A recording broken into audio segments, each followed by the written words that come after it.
Pourquoi jusqu'à la garde après avant de tout perdre? En fait, c'est juste la continuité d'un projet que j'avais à la base. Quand j'ai commencé à écrire pour le cinéma, je voulais faire une trilogie sur justement le thème de la violence conjugale, qui suivait un couple qui se sépare dans un cadre de violence conjugale à 3 temps différents.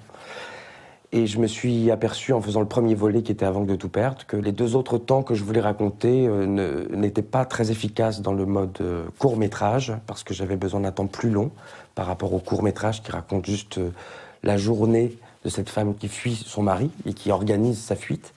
Au lieu de faire 3 courts-métrages, j'ai fait un court et un long. Didier, Oui. je peux te laisser les enfants, s'il te plaît? Qu'est-ce qui se passe? J'en ai pas pour longtemps. Oui, oui, bien sûr. Pourquoi t'expliques comme ça? C'est ce qui était vachement intéressant dans ce personnage-là, c'est cette pathologie qui est très à la mode dans la presse féminine, mais justement, il y avait beaucoup de matière. C'est les pervers narcissiques, c'est des gens qui vont être en société comme ça, les meilleurs compagnons du monde, les plus avenants, les plus drôles, Puis à l'intérieur, dès que les portes sont fermées, c'est des gens qui humilient, qui rabaissent et qui vont jusqu'à la violence. C'est d'ailleurs le sujet du court-métrage qu'on avait fait ensemble. Il n'y avait pas le choix, quoi. Et voilà, ouais, je me suis préparé comme ça, en essayant de comprendre ce que ça pouvait faire.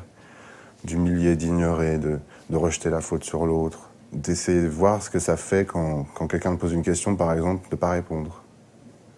C'est comme ça que tu domines une situation d'un seul coup. Tu t'aperçois que ces mecs-là, ça nourrissent que de ça.